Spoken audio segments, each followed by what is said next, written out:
Hey, what's up mga beasts? So we're back from our example of shear moment diagram using the area method. Specifically yung mga situations kung saan meron tayong triangular load. So let's go. Alright, so ito po yung susolve natin. No? Kung makita nyo, meron tayong uniformly varying load in a shape of a triangle and meron tayong UDL, uniformly distributed load na may magnitude na 50 kN per meter. And at the end, it is may point load na 20 kN na nag-act. Alright, so it is supported by this supports A and B. So simulan na natin solve yan. So para simulan i-solve palagi, simulan natin sa pag-determine ng ating mga unknown reactions. So dito, yung reaction sa A and B unknown, so solve muna natin yan. Okay, so let's name this RB and let's name this RA. Pero bago natin ito ma-solve, no, convert muna natin itong ating UVL tsaka UDL into a concentrated point load.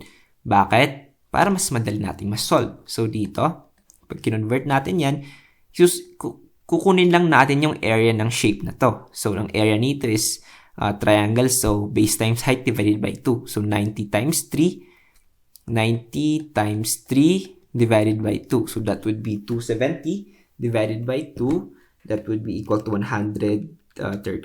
So, bale, ang conversion niyan is 135 kilonewtons. Alright. Dito naman sa kabila, since rectangle lang siya, base times height, so that's 50, which is acting this length of 4 meters. So, 50 times 4 would be equal to 200 kilonewtons. So, yan, 200 kilonewtons na lang yan. So, after we have converted it into point load, pwede nating solve using our equilibrium equations. So, let's use the summation of forces. So, summation of moments pala. Summation of moments, ano yung reference point natin? Siguro, gawin natin reference muna yung B. Mas madali kasi maka-cancel out agad natin yung 200, di ba? So, summation of forces with B as the reference point is equal to 0. Assuming na yung clockwise, moments is positive. Okay, so simulan natin ano ba yung mga moments natin dito. First, we have here our 20 kilonewton. Our 20 kilonewton will create a clockwise, di ba? Kasi ito yung pivot point natin. So, ikot siyang pag ganon. Thus, it will be positive kasi clockwise. So, 20 times ano yung distance niya papunta dito. That would be equal to 2 meters. Right? Next, itong ating 200, of course, it is acting directly dito. So, maka-cancel out na yan. Wala na siyang perpendicular distance kasi sentro naman, di ba? And also RB, wala na yan. Let's proceed here. Ang ating 135 kilonewtons, it will create a counterclockwise. Iikot siyang pag ganon. Thus, this will be negative 135. Ano ngayon yung distance niya going to this point? Alam natin na kapag triangular load yan, ang location ng converted point load is 1/3, di ba? 1/3 from the height, di ba? So, 1/3 ng 3 meter is 1, di ba? 1/3 times 3, tama, 1 meter. So, ang perpendicular distance nito, 135, papunta dito sa B. So, this is 1 plus 2 is equal to 3. So, this is 3, right? Next, itong ating RA. Itong RA, it will create a clockwise moment. Iikot siyang pag ganon. So, it will be positive. Plus RA times ano yung distance niya papunta dito sa B. Ano ulit? Ang distance niya papunta sa B is 3 plus 2, which is 5. Tama? Yan. Okay, so it's equal to 0. Now, we can now solve for the value. Ay, pwede na nating ma-solve yung value ng ating RA, di ba? So, para ma-solve yan, transpose lang natin sa kabilang side. 135 times 3, magiging positive na yan, minus 20 times 2, divided by yung 5 na yan. So, calculate na lang natin yan para mas mabilis. 135 times 3 minus 20 times 2 divided by 5. Therefore, our answer is 73 unit kilonewtons. So, our RA here should be equal to 73 kilonewtons. Okay, ngayon, para ma-solve itong ating RB, pwede namang mag-moments ulit tayo. Tapos yung reference natin is A naman. Pero I think that will took too long. So, gamit na lang natin yung summation of forces along the y direction, di ba? Mas madali. Okay, so dito, magiging 73 plus RB is equal sa ano yung mga forces pababa. Meron tayong 135. Meron din tayong 200. Meron din tayong 20. So, solving for RB, that would be equal to, this would be 135 plus 200 plus 20 minus 73. Therefore, 135 plus 200 plus 20 minus 73 is equal to 282. Thus, the value of our RB is 282 kilonewtons.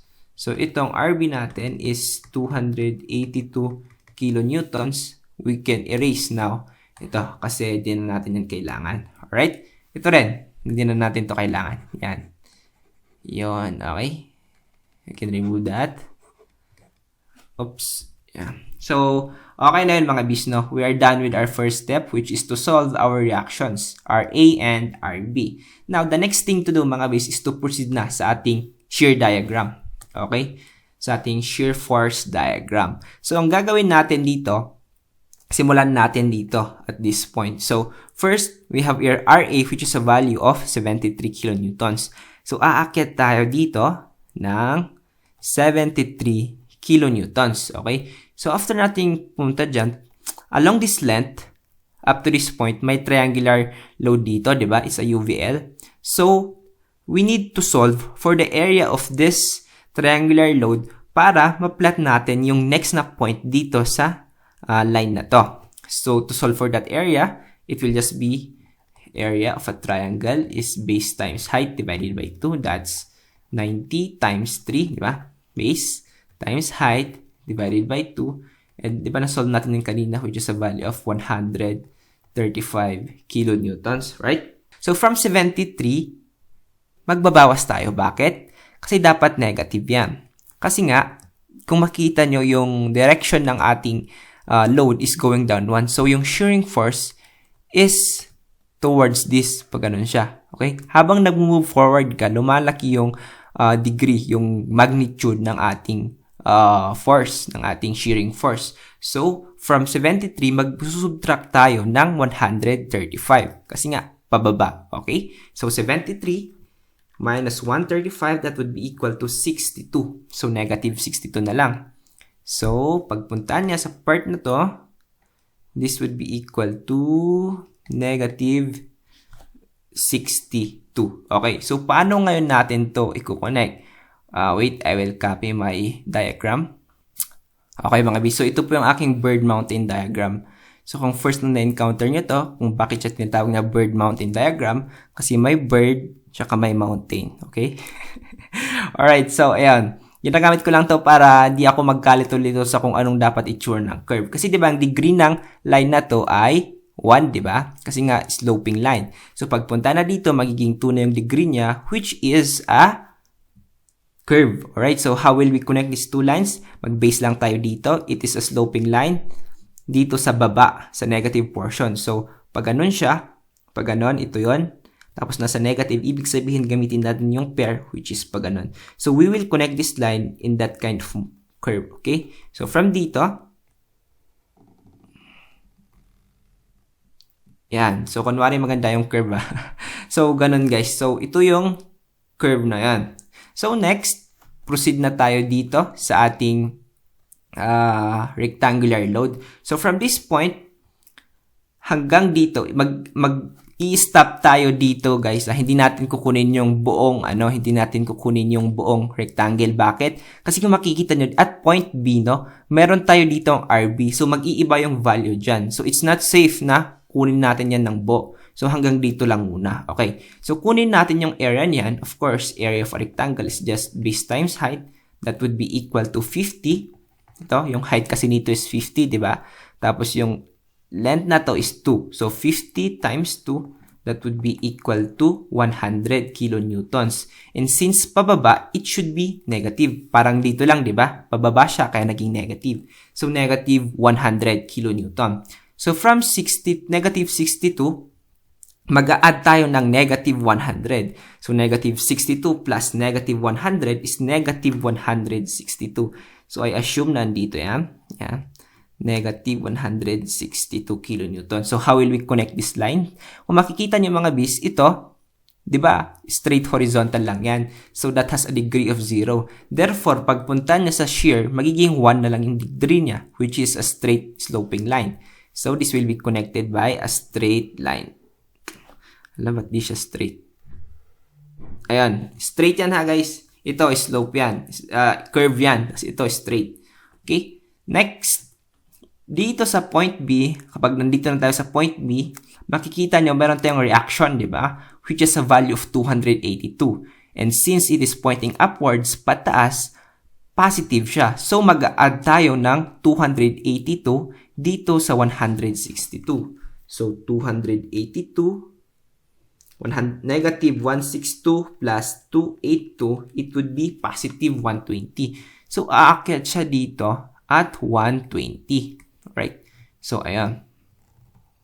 Yan, aakyat siya sa 120. And next, kunin ulit naman natin yung value ng, yung area ng, ng portion na to. Kung makikita nyo, parehas lang dito, di ba? Symmetrical yung portion na to. So, we can conclude na this also has a area of 100 kilonewtons. Pero negative rin ulit. Kasi nga, pababa. So, from 120, magbabawas ulit tayo ng 100. So, 120 minus 100, it would just be positive 20. Okay? So, sabihin na natin, nandyan na siya. And how will we connect the line? Again, since 0 yung degree niya, pagpunta dito, magiging 1 na. So, straight line. Hala. Straight. Tug, tug, tug, tug, tug, tug, tug, tang. Yun. Okay, so straight line na. Pagkatapos nun, meron pa tayo ditong 20 kilonewtons na pababa. So, idadagdag na lang natin yan. 20 minus 20 kasi nga pababa, then balik na siya sa 0. Yay! Okay. So, we are now done with our shear diagram. Alright, so ano yung makukonclude natin dito? Before tayo mag-proceed doon sa kanyang moment diagram, let's consider na at this point, we call this as the PZS or the point of zero shear. Okay? So, kailangan nating malaman kung ano yung distance niyan hanggang dito. Okay, kailangan natin yung malaman. Let's name that X para ma-solve natin yung area na to. And also this area. Okay? So, paano natin isosolve yan? Gagamitin natin yung squared property of parabola. So, para lang siyang ratio and proportion ng dalawang small parabola and big parabola. Okay? So, yung big parabola natin is from 73 papunta dito sa 62. So, 73 plus 62, yung parang yan. Yan yung big parabola na sinasabi ko. 73 plus 62 is equal to 135. Yan. Tapos, yung length niya na to is 3 meters. Ayan. Ito, 3 meters. Tapos, dito naman tayo sa small parabola. Ito na. Yan, ito yung small parabola natin.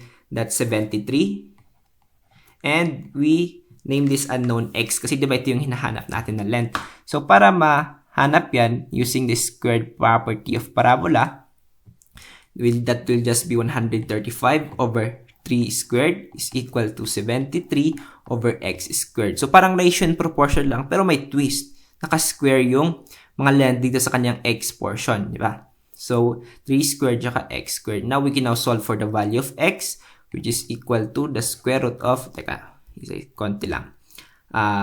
73 times 3 squared over 135. So, square root natin yan. Square root yan. X is therefore equal to 73 times 3 squared divided by 135. Our answer is 2.21. So, 2.21 yung value nitong ating x, 2.21 meters. Okay, so that's how we got this value.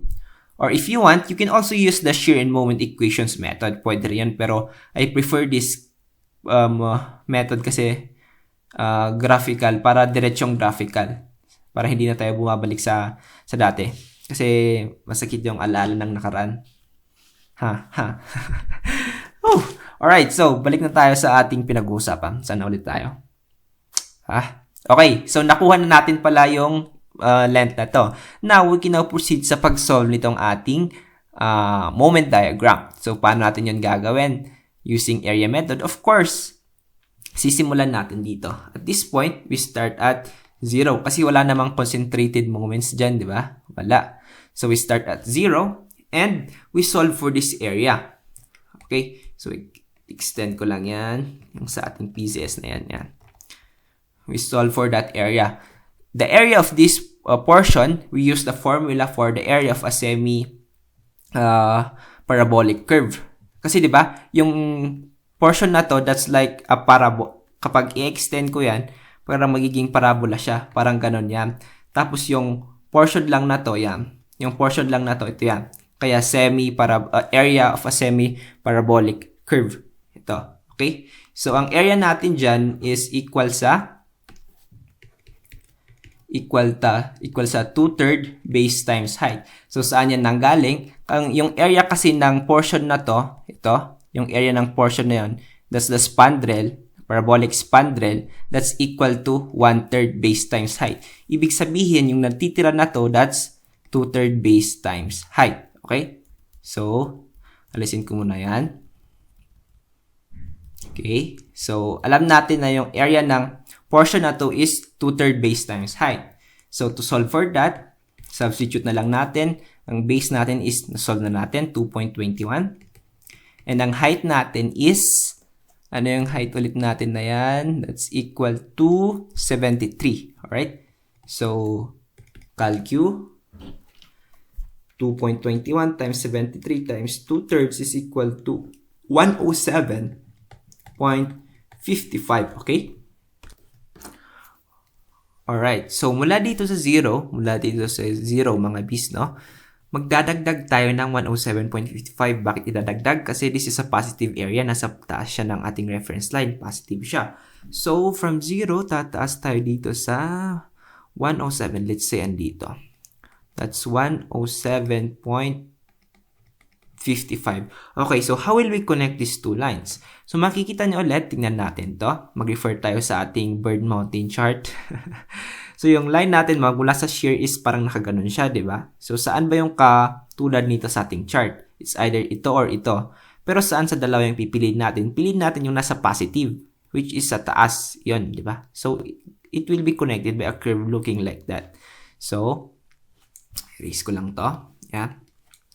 I-connect natin siya na pag ganon. Yun. Alright. So, after nun, evening na. Ito naman guys, ang kailangan nating hanapin ng area. So, we need to find the area of this in order for us to find out what's the next point over here. So, para gawin yon, alright, so hindi na po applicable yung ating formula na to. Kasi applicable lang to kapag connected ka doon sa apex or sa maximum point. Ito, kasi sa maximum point, yung slope mo, yung slope niya is 0. However, yung curve kasi na to, ito, yung slope niyan, hindi naman 0. Yung slope niyan, hindi naman 0. Therefore, it's not applicable. So, paano ngayon natin masosolve? Pwede natin masolve using geometry. Alright? So, ito, erase ko lang to. Alright? So, pag i-redraw ko yan, ganyan. Nagawa ko na rin to sa mga previous videos kung gusto nyong balikan doon. Yeah. Pag ganun. So, yung portion na to, ito yan, di ba? Mga bis. Now, itong portion na to, pwede natin tong masolve. Ito. Alam natin yung value niyan kasi, di ba, connected siya pa rin dito sa slope na to. So, pwede natin masolve using yung area na 2/3 base times height. So, yung area nito is 2/3 base times height. Which means, the remaining part here, the remaining part dito ay equal yan sa 1/3 base times height. So, kapag i-redraw ko yung itong 1/3 base times height na yan, 1/3 base times height, yan. Itong 1/3 base times height, kapag gagawin ko itong a sub 1 tsaka a sub 2, a sub 1 plus a sub 2 will therefore be equal to 1/3 base times height. Agree? Yes. So, parang hinati ko lang sa dalawa. Now, kailangan nating, yung hinahanap lang natin is yung a sub 2, yung area na to. Alright? So, that portion is also this portion. Parehas lang doon. So, para makuha natin yun, we will use the formula. 8 sub 2 pala yung hinahanap natin. 1/3 base times height. I-subtract na lang natin yung value ng a sub 1. Di ba? Okay? So, how will we proceed? So, kung titignan natin, mga bis, no? Itong a sub 1, kapag mag-i-extend tayo dyan, yung portion na to, di ba may rectangle, yung portion na to? Yung part na to, di ba na-solve na natin yan? Yan yung sinolve natin na portion na to. Ito yan. Masosolve natin yan, alam natin yung sagot niyan. Pwede gagamitin natin yung 2/3 base times height. And nung sinolve natin yan, yung lumabas na sagot natin is 107.55. Therefore, para ma-solve natin yung value ng a sub 1 is therefore equal sa area ng rectangle na to minus yung buong to minus yung 107.55. Diba? Therefore, we can now solve for the value of a sub 1. That would be equal to, ano ba yung area ng rectangle natin? Yung rectangle na to is, ano yung height nito? Ito yan eh. 73, tapos yung width niya ay, ng buong ito ay 3. So, 73 times 3. 73 times 3 minus 107.55. So, 73 times 3 minus 107.55. Therefore, that would be equal to 111.45. Therefore, since alam na natin yung a sub 1 which is 111.45, then we can now solve for our a sub 2. Kasi, substitute na lang natin yan. A sub 2 is therefore equal to 1/3. Ang base times height natin, ang base natin is yung ito, yung buong ito Diba? Kasi yan, 1/3 base times height. Yung base natin is yung buong yan, which has a value of 3 meters. Ito, 3 meters to. Tapos yung buong yan ay equal sa 73 plus 62. And 73 plus 62 ay equals sa 135. So, this is 135. So, yung base is 3. Yung height is 135. Minus yung a sub 1. Ano yung a sub 1 ulit? A sub 1. Asan yun? Yan. 111.45. 111.45. Therefore, pwede nating ma-solve yan. That would be equal to, magka-cancel yung 3. Maiwan na lang is 135.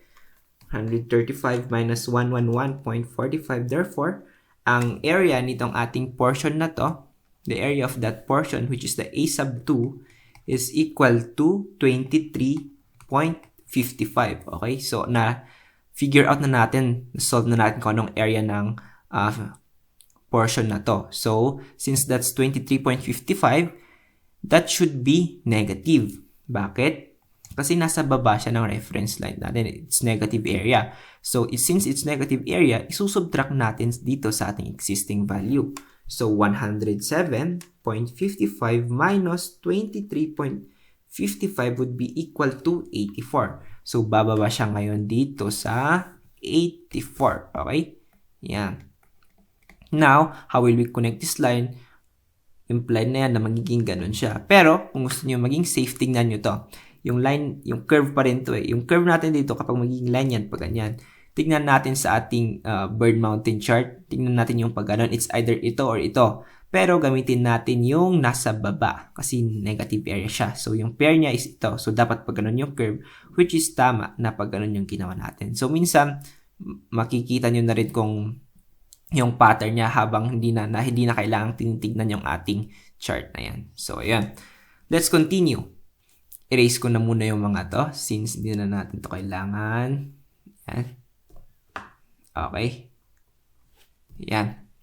So, next, after nating matapos doon, dito na tayo. So, makikita nyo, since straight line to, tsaka straight line na lang yan, madali na lang yan, is a basic shape na trapezoid. So, area of a trapezoid is equal to base 1 plus base 2 divided by 2 times height. Base 2 yun na, hindi yun base squared. So, ang base 1 natin is negative 62 plus yung ating base 2 which is 162 divided by 2 times ano yung height? Yung height niya is yung length na yan which is 2 meters. Right? So, magkakancel lang yung 2, magkakancel yung 2.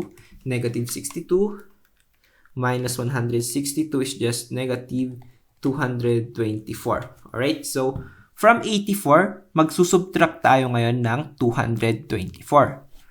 Negative yan kasi nga nasa baba eh. Okay? So, 84 minus 224, that would be negative 140. So, pagdating natin dito sa point na to, magiging negative 140 na siya. So, I assume nandito, negative 140. So, how we'll be connecting these two lines? Again, tingnan natin to. It is a straight sloping line na nasa negative portion, nasa negative area. Tingnan natin ito, ang ating chart. Pag ganun siya, so it's either ito or ito, pero piliin natin ito. Bakit? Kasi nasa negative siya, nasa baba. So, ano tawag doon? The curve will look like that. Alright? So, mula dito, it will be connected by pangit. Ayan, parang pag ganun siya. Okay? So, curve yan ha. Ayun. So, pagkatapos nun, dito naman tayo sa portion na to. Kunin rin natin yung area niyan. Same lang yung formula. Base 1 plus base 2 divided by 2 times height. Base 1 natin is 120 plus base 2 which is 20 divided by 2 times ano yung height niyan? Yung part na to, that's just 2 meters. Okay, so 2 meters yan. Magkakancel lang yung 2, so it will just be 140. Therefore, it is positive ngayon kasi nasa taas siya, positive area. So, from 140, magdadagdag tayo ng 140. So, magiging 0 na lang kasi magkakancel yung negative at positive. So, magiging 0 na lang siya pagdating sa dulo. Alright. Ngayon, paano natin connect ulit yan? Anong kind ng curve? Pag ganun ba? Or pag ganun? Di ba mas magandang pag ganun? Kaya feel ko ganun. Pero tignan ulit natin yung curve natin, yung chart natin. Pag ganun siya. And nasa positive. So, it's either ito or ito. Pero since nasa positive, ganito siya. We will choose this kind of curve. So, we will connect that na pag ganun. Okay? So, dito, ayan. So, connect natin siya na ganun. Alright. So, ayan. Ito na po mga bis yung ating shear diagram. And ito yung ating moment diagram. So, in conclusion, our our maximum shear is 162 kilonewtons and our maximum moment is 140 kilonewton meter. So, ayan mga bis. Again, inulit ko. Yung sa part na to, pwede natin itong mas-solve using also the moment diagram, shear moment equation pala. Okay, pero I prefer doing this kasi I think mas mabilis siya para sa akin. So, ayan. Please like, share, and subscribe kung may katanungan kayo or kung may nakita kayong mga pagkakamali ko. Kindly comment down below and we will try our best to fix that. Alright? So, please like, share, and subscribe. Muli, ako po yung bubuy na nagpapalala sa inyong maglakbay, mag-gym, maglaro panaliksik, maging matinik. Jabi out!